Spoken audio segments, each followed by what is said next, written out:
الحمد لله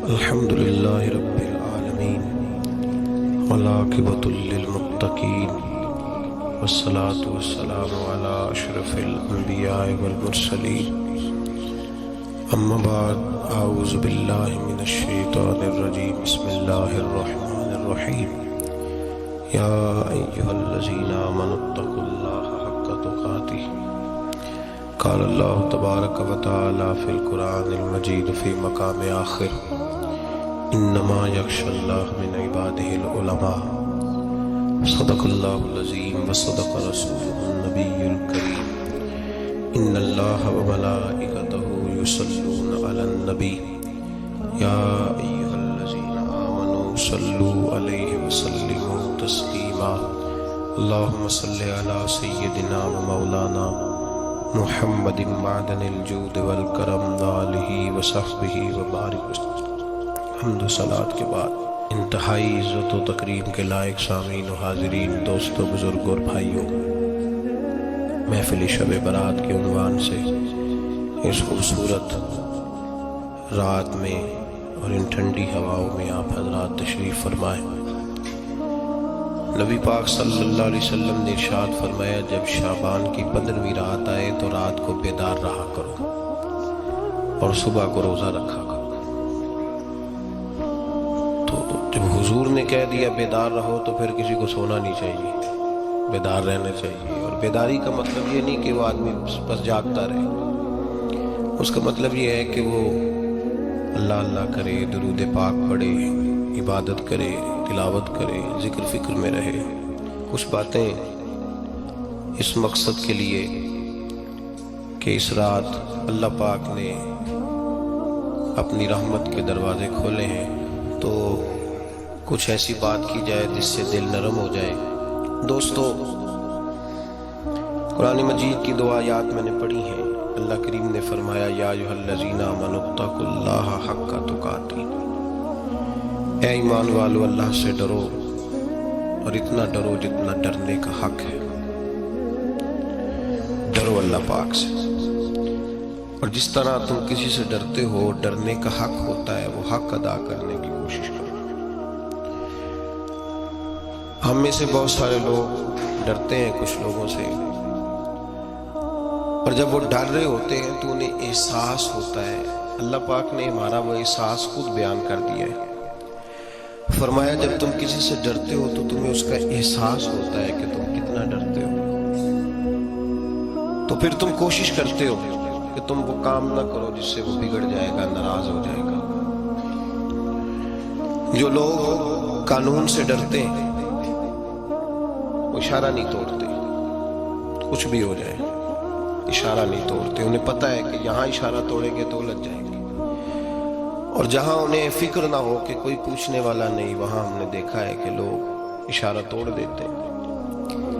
اللہ تبارک و تعالیٰ نے موقع دیا، میں حرمین شریفین حاضر ہوا تو وہاں ایک روڈ دائری روڈ کہلاتا ہے۔ اس روڈ سے پیدل چلنے والے نہیں گزر سکتے۔ وہ کہتے ہیں جی اس روڈ سے پیدل والا نہ گزرے، ان کے لیے علیحدہ جگہ ہے۔ قانون یہ ہے کہ اگر کوئی پیدل آدمی وہاں سے گزرے اور اس کا ایکسیڈنٹ ہو جائے تو حکومت یہ کہتی ہے کہ یہ کیوں یہاں سے گزرا تھا، لہٰذا کوئی مقدمہ نہیں ہو سکتا۔ وہاں ہم نے دیکھا ہے کہ لوگ اس سڑک پہ پیر بھی نہیں رکھتے، کہتے ہیں مر گئے تو بنے گا کچھ نہیں۔ یہاں بھی بہت سارے ایسے معاملات ہوتے ہیں کہ جہاں انسان محسوس کرتا ہے کہ یہ بڑا میرے لیے نقصان ہو جائے گا، تو وہ ڈرتا ہے۔ ایک چھوٹی سی بات ہے کہ رات کو کوئی آدمی اپنا دروازہ کھلا رکھ کے نہیں سوتا، حالانکہ کوئی عرض نہیں، کبھی کھلا رہ بھی جاتا ہے، اور اگر کبھی رہ جائے تو جس کی ذمہ داری بند کرنے کی ہو اس کے ساتھ پھر جو رویہ ہوتا ہے گھر والوں کا، یہ خوف ہے ہمارا اندر کا، تو بڑی شدت کے ساتھ ہم اس شخص کو سخت سست کہتے ہیں، ڈانٹتے ہیں، کہتے تو نے خیال ہی نہیں کیا، جمع پوری لٹ جاتی تو یہ خوف ہے، یہ ہمارا اندر کا یہ خوف ہے۔ آپ بازار میں جائیں تو درجنوں لوگوں نے گن مین بٹھائے ہوئے ہیں، ان کا دل نہیں کرتا کہ اضافی تنخواہ دی جائے، کیا مطلب ہے ایک آدمی کو اضافی پیسے دینے کا، لیکن وہاں آدمی بٹھایا جاتا ہے اس کو تنخواہ دی جاتی ہے، اس کی روٹی کا بندوبست کیا جاتا ہے، اس کے سارے ضروریات زندگی کا خیال رکھا جاتا ہے، اور پس منظر یہ ہوتا ہے کہ ڈر لگتا ہے اگر یہ شخص نہ ہوا تو ہماری چوری ہو جائے گی۔ اللہ فرماتے ہیں کہ تو جہاں سے ڈرتا ہے تجھے پتا ہے، تو اس طرح کر کہ مجھ سے بھی اتنا ڈر جتنا ڈرنے کا حق ہے۔ یہ جھوٹ موٹ کا ڈراوا نہ پیدا کر کے اوہ اللہ معاف کرے جی، اچھا جناب ڈرتے ہیں آپ اللہ تعالیٰ سے، آپ نے تو کانوں کو ہاتھ لگائے، تو پھر آپ کیا کر رہے ہیں؟ اللہ معاف کرے جی میں تو بات نہیں کرتا، بس 2-4 آدمیوں کی پگڑی اچھالوں گا، اس سے زیادہ نہیں۔ ڈر لگتا ہے جی بات کرتے ہو، 15-20 آدمی بس میرے قابو آئے گا۔ یہ کس قسم کا ڈر ہے؟ ڈرنے کا حکم دیا، اور میرے رسول کریم سید عالم صلی اللہ تعالی علیہ وآلہ وسلم نے ارشاد فرمایا کہ تو رب کریم سے دنیا میں ڈر جا جس طرح ڈرنے کا حق ہے۔ جب قیامت کا دن آئے گا تو اللہ تجھے ڈرائے گا نہیں بلکہ اپنی رحمت کی چھاؤں میں جنت میں داخل کر دے گا۔ یہاں ڈر، ایک جگہ تو اللہ نے فرمایا ڈرو، اور کچھ جگہوں پہ فرمایا کہ جو میرے علم والے بندے ہیں نا، جن کو میں نے علم دیا ہے، عالم ہیں، ان کے بارے میں فرمایا کہ ان کے دلوں میں میری خشیت ہے۔ انما یخشی اللہ من عبادہ العلماء، اللہ کے بندوں میں سے جو علم والے ہیں وہ اللہ کی خشیت رکھتے ہیں۔ قرآن نے ایک جگہ کہا ڈرو، خوف کا لفظ بھی استعمال کیا، وَلِمَنْ خَافَ مَقَامَ رَبِّهِ جَنَّتَانِ، خوف بھی ہے اور خشیت بھی ہے۔ ان دونوں کا معنی ایک ہی ہے، ڈرنا، خوف کا معنی بھی اور خشیت کا معنی بھی، ڈرنا۔ جب آپ علماء لغت کو پڑھیں گے، عربی ادب کو جاننے والے لوگوں کا مطالعہ کریں گے تو انہوں نے یہی لکھا ہے کہ ان دونوں کا معنی ڈرنا ہے۔ میری طرف دیکھیے، توجہ کریں، کچھ سمجھانے لگا ہوں، اس نقطے کو ضرور سمجھیے گا۔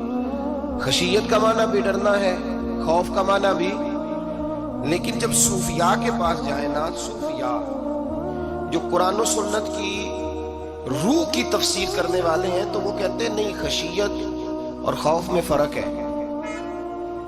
خوف اور ہوتا ہے، خشیت صوفیاء اس کی تفسیر اور کرتے ہیں۔ وہ کہتے ہیں خوف بھی ہوتا ہے اور خشیت بھی ہوتی ہے، الگ الگ چیزیں ہیں، ایک نہیں۔ بڑی خوبصورت بات ہے، اگر آپ سمجھ گئے تو آپ کو فائدہ دے گی۔ صوفیاء یہ کہتے ہیں کہ بھائی خوف ہوتا ہے اپنے گناہوں کا، کہ میں نے یہ گناہ کیے ہیں، اگر اللہ نے مجھ سے پوچھا تو مجھے بڑا خوف آتا ہے، مار پڑے گی، یہ خوف ہے۔ پھر سمجھ لیں، ایک آدمی نے حرام کا مال اکٹھا کیا ہے زندگی میں، معاذ اللہ اس نے بڑے پاپ کیے، گناہ کیے، شراب پی، بدکاری کی، معاذ اللہ تعالیٰ ثم معاذ اللہ۔ اب اسے ڈر لگ رہا ہے کہ اللہ تبارک و تعالیٰ نے پوچھا تو میں کیا جواب دوں گا، یہ خوف ہے۔ اور خشیت یہ ہے کہ ایک آدمی سارا دن نماز پڑھتا ہے، روزہ رکھتا ہے، عبادت کرتا ہے، اللہ کو یاد کرتا ہے، پھر بھی ڈرتا ہے۔ یہ خشیت ہے، یہ خشیت ہے۔ جو گناہوں سے ڈرے وہ خوف ہے، اور جو رب کی ناراضگی سے ڈرے وہ خشیت ہے۔ جو کہے یار میرا رب کہیں ناراض نہ ہو جائے، میرا رب کہیں مجھ سے، بڑی خوبصورت مثال دی۔ میں نے اپنے صاحب سے پوچھا کہ حضور یہ مسئلہ کیا ہے، تو فرمانے لگے ایک بادشاہ نے ایک غریب کی بیٹی اسے پسند آ گئی تھی، تو اس نے عزت کے ساتھ اس سے شادی کر لی، رشتہ بھیج کے وقار کے ساتھ۔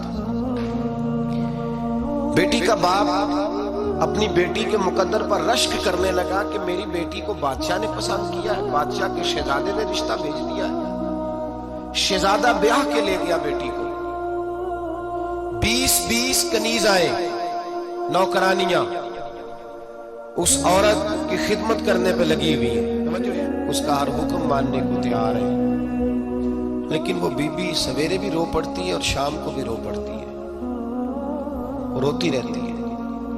اس سے کسی نے پوچھ لیا کہ بی بی تو روتی کیوں ہے، 20 کنیز آئے ہیں، گھر میں سکون ہے، ہر شے ہے، تو روتی کیوں ہے؟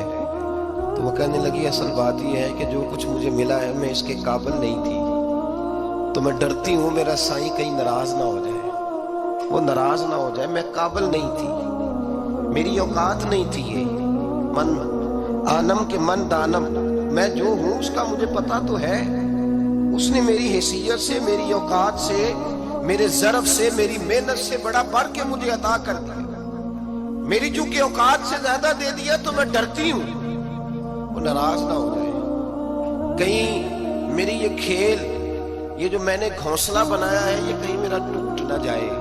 میرے بھائی، میرے رسول کریم سید عالم صلی اللہ علیہ وسلم کے امت کے اولیاء، صلحاء، صوفیاء، اتقیاء، صحابہ، اہل بیت، یہ لوگ جب روتے تھے تو یہ کوئی اس لیے نہیں روتے تھے کہ یہ آج دوپہر کو چینی میں ملاوٹ کر کے آئے ہیں تو اس لیے رو رہے ہیں رات کو، اس لیے نہیں روتے تھے کہ آج انہوں نے جو شکر بیچی ہے اس شکر کے اندر بورا ملایا ہوا تھا، اس لیے نہیں رو رہے کہ آج 10، 15، 20 لاکھ رشوت کا مال بینک میں جمع کر، اس لیے تھوڑی روتے تھے، یہ تو اس لیے روتے تھے کہ اللہ تو نے بڑا کچھ عطا کیا ہے، کہیں ہم سے ناراض نہ ہو جانا، یہ تو اس کی خشیت میں رو رہے تھے۔ حضرت داؤد طائی رحمت اللہ تعالی علیہ، حضرت امام جعفر صادق جو نبی پاک صلی اللہ علیہ وسلم کے نواسے، جناب داؤد طائی کی ملاقات ہوئی تو امام جعفر صادق حضور کے نواسے عرض کرنے لگے، داؤد طائی یار میری بخشش کی دعا کرنا، رب مجھے معاف کر دے۔ تو حضرت داؤد طائی رحمت اللہ علیہ فرمان لگے، امام صاحب آپ حضور کے نواسے ہیں، میں نے دعا کرنی ہے کہ آپ نے میرے لیے کرنی ہے؟ تو حضرت امام جعفر صادق رو پڑے، کہنے لگے یار تو نہیں کرنی ہے، اور اسی لیے تو تجھ سے دعا کرا رہا ہوں کہ کہیں ایسا نہ ہو نانا مصطفیٰ کی بارگاہ میں جاؤں تو وہ مجھے کہیں کہ میں کس طرح کا تھا تو کس طرح کا بن کے آیا ہے، یہی تو دعا کرانی ہے کہ میرے لیے دعا کر۔ جو جتنا بڑا ہوتا تھا نا اتنی زیادہ خشیت ہوتی، اور گناہگار کے تو اللہ تبارک و تعالیٰ بعضوں کا سزا دیتا ہے، آنسو سلب ہو جاتے، اس کو تو اپنے گناہوں پہ رونا ہی نہیں آتا، وہ تو روتا ہے بچہ نہ ہو تب روتا ہے، وہ تو روتا ہے پیسے نہ ہو تب روتا ہے، وہ تو اس وقت روتا ہے جب اس کا مال چلا جائے، اس کو تو بعضوں کا گناہگار کو تو بعضوں کا سزا ملتی، اللہ فرماتے تو دنیا کے لیے روئے گا، میرے لیے نہیں رو سکتا۔ اور جو رب کریم کے بندے ہوتے ہیں انہیں اللہ کہتا ہے تو دنیا سے بے نیاز ہے، تیری آنکھ سے آنسو جب بھی ٹپکے یا میرے لیے ٹپکنا چاہیے یا محمد مصطفیٰ کے لیے ٹپکنا چاہیے۔ آپ اگر اس بات کو تھوڑا سا غور کے ساتھ سمجھے تو تمام اولیاء صلحات کیا یہ رو رہے ہیں، تڑپ رہے ہیں، کیا اس کی وجہ تھی؟ نمازیں کم رہ گئی تھی، روزوں میں کمی تھی، فرائض ادا نہیں کرتے تھے کہ رویا کرتے تھے؟ کیوں روتے تھے؟ حضرت سیدنا عمر فاروق رضی اللہ تعالیٰ عنہ کے بارے میں صحابہ کہتے ہیں جناب عمر فاروق جب نماز پڑھاتے اتنا رویا کرتے تھے کہ 7ویں صف تک ان کے رونے کی آواز جایا کرتی، 7ویں صف تک ان کے رونے کی آواز جاتی۔ ہم لوگ بن کے بیٹھ گئے ہیں، ہم لوگ بن کے بیٹھ گئے، ہم یہ سمجھتے نہیں کہ ہماری حیثیت کیا تھی اور رب کریم نے ہمیں نوازا کیا ہے۔ آپ پڑھیے کتابیں، میرے رسول پاک صلی اللہ علیہ وسلم فرماتے ہیں میرا عمر جس گلی سے گزرے شیطان رستہ بدل جاتا ہے۔ نبی پاک فرماتے ہیں میرا عمر جب تک دنیا میں رہے گا دوزخ کو تالا لگا رہے گا۔ اس صاحب اسد الغابہ نے لکھا ہے نبی پاک صلی اللہ علیہ وسلم نے حضرت جبریل امین کو بلایا، فرمایا چل میرے عمر کی شان بیان کر۔ تو حضرت جبریل امین علیہ السلام عرض کرنے لگے یا رسول اللہ صلی اللہ علیہ وسلم 950 سال اگر اللہ مجھے عمر دے، 950 سال رب عمر دے اور پھر بھی میں عمر فاروق کے فضائل بیان کروں تو میں نہیں کر سکتا، عمر کی شان میں نہیں بیان کر سکتا، 950 سال بھی اگر میری عمر ہو۔ نبی پاک نے فرمایا پھر میرے ابو بکر کے بارے میں، عرض کی یا رسول اللہ ابو بکر کی تو بات اس سے بہت آگے کی ہے نا، وہ نبی پاک کتنی عظمت بیان کر رہے ہیں، کس قدر زیادہ رسول کریم صلی اللہ تعالی علیہ وآلہ وسلم ان کی عظمت بیان کرتے ہیں۔ حضرت عمر کیا کہتے ہیں، وہ لوگوں کو بتاتے پھرتے ہیں کہ تم نے دیکھا ہے نا میری کتنی عظمت ہے، وہ یہ نہیں کہتے، حضور فرماتے ہیں عمر کی بڑی شان، بڑی شان، بڑی شان۔ اور عمر کے پاس جب بھی کوئی جاتا ہے کہتے عمر آپ کا کیا مقام ہے، تو عمر فرماتے ہیں میں تو اونٹ چرانے والے کا بیٹا ہوں، میں تو اونٹ چرانے والے کا بیٹا ہوں، میں تو اونٹ چرایا کرتا تھا، میں تو 10 اونٹ نہیں سنبھال سکتا۔ حضرت فاروق اعظم رضی اللہ تعالیٰ عنہ سے کوئی پوچھتے جناب عمر آپ کا کیا حال ہے، تو آپ فرماتے یہ تو میرے مقدر ہے کہ میری بہن نے قرآن سنایا تو میں در رسول تک پہنچ گیا، ورنہ مجھے پوچھنے والا کوئی نہ ہوتا۔ کبھی جناب علی المرتضیٰ کا بازو پکڑ کے کہتے ہیں علی تو نہ ہوتا تو عمر ہلاک ہو جاتا۔ بھائی